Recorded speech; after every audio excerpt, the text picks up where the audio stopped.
Qu'est-ce qu'il a dit à Jésus lorsqu'il était baptisé dans l'eau? Il dit, celui-ci est mon fils bien-aimé en qui j'ai mis toute confiance. Écoutez-le. Il faut qu'une voix dans le règne spirituel dise de toi, celui-ci c'est moi qui l'ai envoyé, écoutez-le. Et c'est là ta vie commence par chambrer. Ta vie commence par avoir du sens.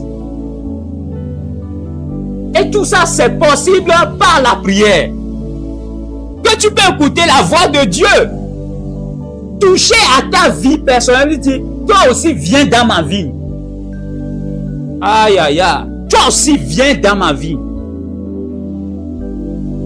Et la Bible dit qu'il y a des heures spécifiques.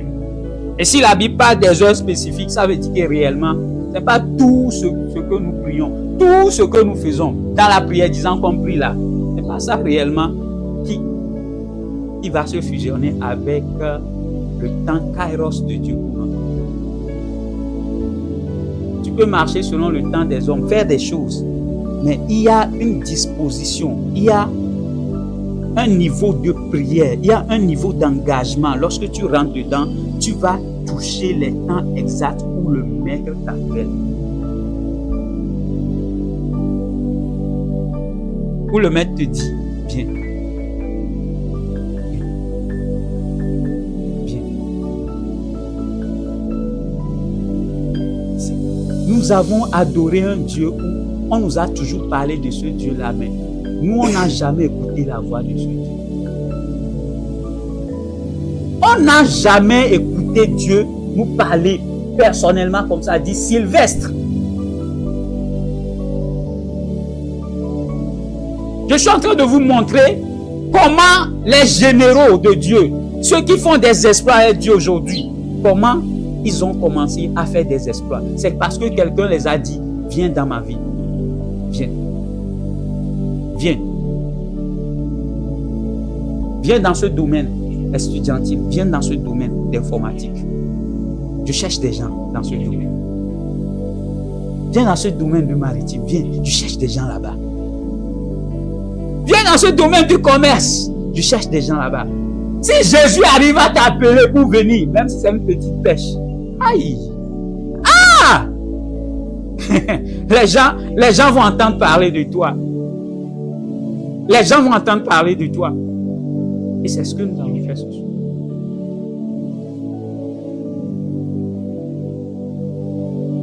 Il doit nous appeler.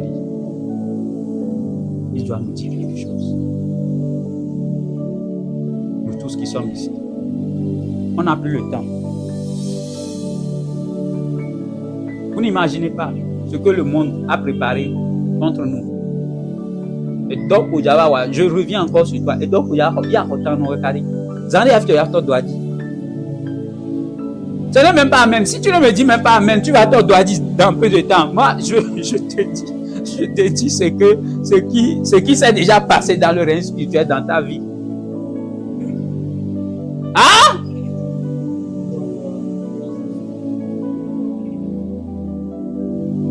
Est-ce que vous pouvez au moins ovationner Jésus? Mais ce n'est pas là le problème. Tu seras tellement occupé que toi, Sylvestre, si tu ne sais pas faire, tu vas perdre la présence de Dieu. Je vous dis ceci pourquoi? Lui, il est en train de rivager. C'est ce que ça veut dire. Il est déjà dedans. Je vous dis tout ceci pourquoi? Parce que nous devons être plus sages que le monde, l'Égypte dans laquelle nous sommes. Parce qu'ils vont nous mettre beaucoup de corvées. C'est l'argent que tu veux, non? On va te donner assez de travail pour que tu n'aies plus le temps pour adorer ton Dieu. Ou bien je mens. Ola odogakari, mudo lidia.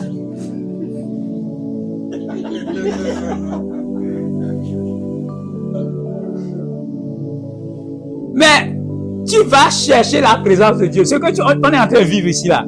Oula va mon ton cri. Ah! Berek poigny. Va berek à Dieu le bon à vie au la fin. À vie au la fin. À vie.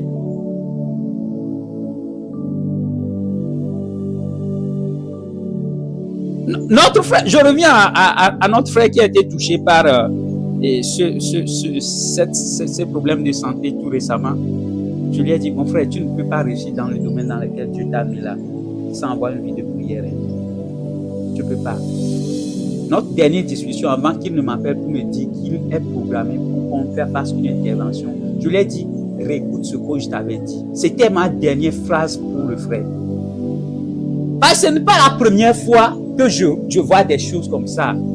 Tu ne peux pas rentrer dans certains domaines. On parle de millions. Et tu ne pries pas. Hein?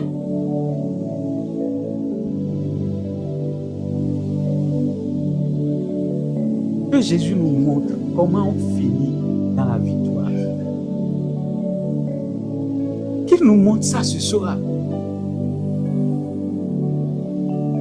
Pour que lorsque nous serons dans nos vies professionnelles, lorsque nous serons sur le front, que nous soyons capables, même si c'est une seule personne, que ça soit toi.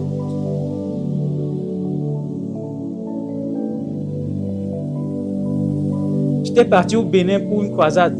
Les jeunes m'ont demandé, comment tu fais pour drainer de telle onction sur ta vie? Ils m'ont demandé parce que lorsqu'ils voient mon calendrier de vie professionnelle, ce n'est pas possible. La preuve, dans mon domaine, ce n'est pas possible que vous voyez un chrétien qui est dans le domaine de la santé, qui est occupé, qui a une famille et qui a le temps d'aller se consacrer jusqu'à drainer une telle onction. Donc les gens se disent non, ce n'est pas possible. Mais est-ce que ce n'est pas réellement possible? C'est possible ou bien c'est pas possible? Que Jésus nous amène là-bas aujourd'hui.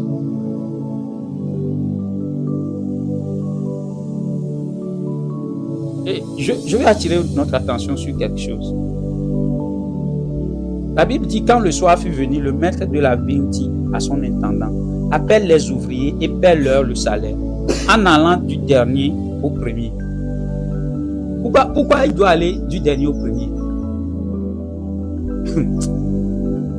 Je vais attirer votre attention sur quelque chose. Et nous, à quel jour, ce qui se passe ici, là, c'est sur la terre, ça se passe. Cette parabole, c'est sur la terre. Pourquoi c'est sur la terre? Lisez le verset 15. Que quelqu'un lise le verset 15 avec nous. Lise. Oui, verset 15. Ne m'est-il pas permis de faire de mon bien ce que je veux? Où vois-tu de mauvais œil que je sois bon? Voilà. Et il y a des gens, parmi eux, il était en train de le payer. Et il y a des gens qui disent, mais, pas ta paix, hein. Il y a un mytho d'ordi qui me me bova. On va tout gagner, non seulement ça, et gako, ya tunamia, alors que miya mis autant subo, vous comprenez? On a fait par exemple 12 heures, et ils sont venus, 1 heure de temps, ils ont travaillé. Maintenant, tu les as payé la même chose que nous. Et ils sont en train de dire, c'est injuste. C'est au ciel, on va dire ça. Est-ce que vous êtes sûr qu'au ciel, là, on va aller accuser Jésus là-bas? C'est sur la terre ici, ça s'est passé. Ça veut dire que la rémunération là, dont on parle ici là, c'est sur la terre, ça se passe. Parce que nous avons toujours la mentalité, une partie de la chair qui dit, malgré qu'on est chrétien, on dit, ah, lui il a commencé, bon ok, c'est sûrement ici là. C'est les vieux prophètes, les vieux pasteurs, les vieux chrétiens qui ont commencé 40 ans avant que toi tu as commencé la fois passée seulement. Et ils sont en train de voir que le niveau d'onction est terrible sur ta vie. Le niveau de gloire est terrible sur ta vie. Et ils disaient, mais Dieu, on a commencé 40 ans. Et on a drainé réellement les choses. Cette petite fille-là, ce petit jeune homme-là, il est en train de drainer le même résultat que ce que nous avons pris 40 ans pour drainer. C'est injuste. Hein? Et maintenant, Dieu leur répond. Dieu dit, hein, ne m'as-tu pas permis de faire de mon bien? Il faut attraper cette parole, mon frère, ma soeur. C'est pour toi. Il dit, hein, ne m'as-tu pas permis de faire de mon bien ce que je veux? Où vois-tu de mauvais œil que je sois bon? Il dit, je suis bon, c'est pourquoi il fait ça. Je suis bon, c'est pourquoi il a mis cette onction sur toi. Je suis bon, c'est pourquoi, lorsque j'ai vu que ton cœur est bon dans les derniers temps, j'ai mis cette onction sur toi. J'ai mis toute cette capacité sur toi. Les gens ont pris 40 ans pour l'avoir. Mais toi, tu as pris seulement que 1 mois, 2 mois et tu as commencé par drainer ces résultats. À cause de la bonté de Dieu. Nous devons croire que notre vie peut chambouler en quelques semaines, en quelques mois et aller de gloire en gloire, succès en succès, succès en succès. Les gens vont dire, comment tu fais? Et ils vont dire, non, il va échouer bientôt. Je le dis encore. Le message de notre rassemblement en ces temps de la fin, c'est de lumière en lumière.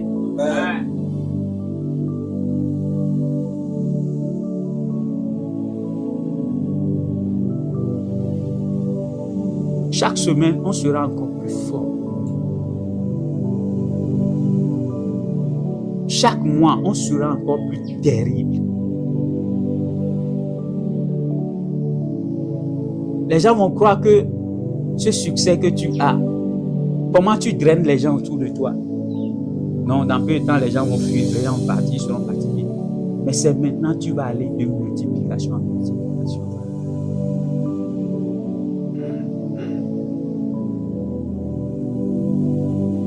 Maintenant, nous allons prier. On est dans Apocalypse à partir du verset 19.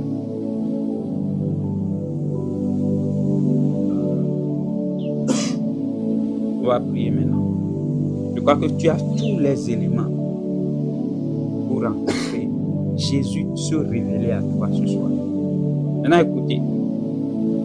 Puis je vis, à partir du verset 11, puis je vis le ciel ouvert. Et voici parut un cheval blanc. Celui qui le montait s'appelait fidèle et véritable. Il jugeait combat avec justice. Ses yeux étaient comme une flamme de feu. Vous vous rappelez? Sur sa tête étaient plusieurs couronnes. Diadème, c'est couronne. Il avait un nom écrit que personne ne connaît si ce n'est lui-même. Il était revêtu d'un vêtement teint de sang. Son nom est la parole de Dieu.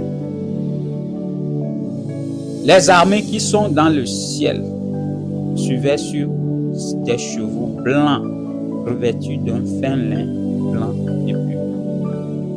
Ici, c'est la révélation de Jésus qui vient pour la fin.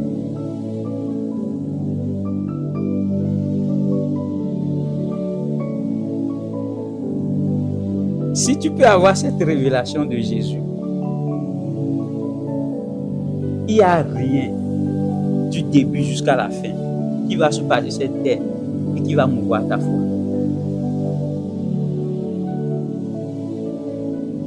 Lorsque vous lisez très bien, à partir du verset 13, à partir du verset 14, on dit, les armées qui sont dans le ciel suivaient sur les chevaux. Qui sont ces armées-là? C'est toi et moi.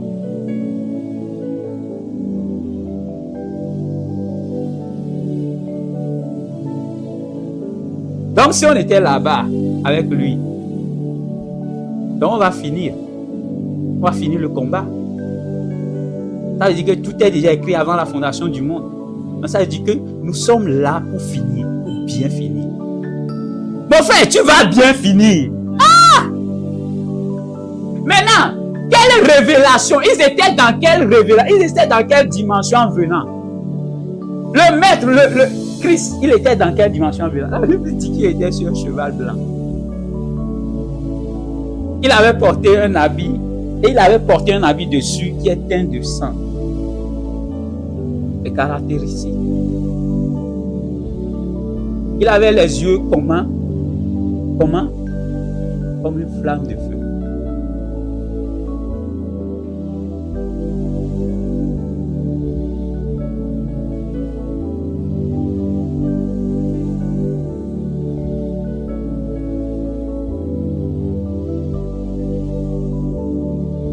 Cette révélation, tu dois le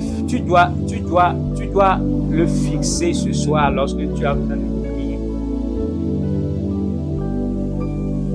Parce que tu vas revenir avec lui.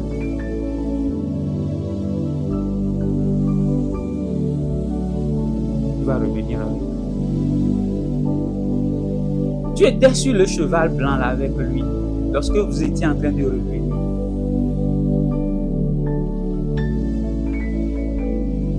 C'est écrit avant la fondation du monde. C'est comme ça que nous avons vaincu ce monde.